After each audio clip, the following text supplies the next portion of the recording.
حدود 13 سال پیش بود. من کلاس دوم دبستان بودم. هوا داشت کم کم گرم می شد و درست قبل از شروع تعطیلات تابستون بود و هیچ جایی واسه بازی کردن ما بچه‌ها وجود نداشت. گیم نت‌ها هم از خونمون خیلی دور بودن. دوستان معمولاً می اومدن خونه ما چون نزدیک محلمون یه رودخونه و زمین بازی داشتیم و مهمتر از همه این که چند تا گاراژ آهن قراض فروشی هم دور برمون بود. نه از اون گاراژ کوچیک، در واقع یه زمین خیلی بزرگ بود که توش یه عالمه ماشین تصادفی و لوازم برقی تلمبار شده بودن. ما هم هر وقت از بازی کردن توی زمین بازی خسته می‌شدیم میرفتیم اونجا. البته مامانم هر وقت میدید دارم میرم اونجا حسابی دعوام میکرد. بگذاریم. روز جمعه بود و مدرسمون به خاطر سالگرد تأسیسش تعطیل شده بود. دیر از خواب بیدار شدم و طبق معمول رفتم پیش دوستان، ولی هیچ کس اون دور بر نبود.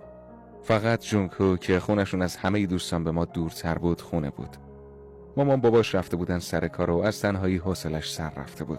واسه همین تا صداش زدم سری از خونه اومد بیرون. دوتایی با هم رفتیم تا دوستای دیگه‌مون رو پیدا کنیم، ولی خب موفق نشدیم. با هم رفتیم تو زمین بازی و کلی هم بازی کردیم، اما کمی بعدش از بازی خسته شدیم و تصمیم گرفتیم که با هم بریم به اون آهن قراضه. اونجا به چند تا قسمت مختلف تقسیم شده بود.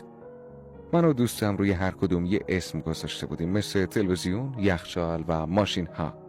و اون روز دوستم می‌خواستی قسمت یخچالا بازی کنه. توی قسمت یخچالا کلی یخچال درب و داغون رو هم تلمبار شده بودن و ارتفاعش تقریباً 5-6 متر میشد. داشتیم با هم قایم موشک بازی میکردیم و حواسمونم بود که کارکنای اونجا ما رو نبینن و ناگهان دوستم صدام زد و گفت ببین چی پیدا کردم پسر.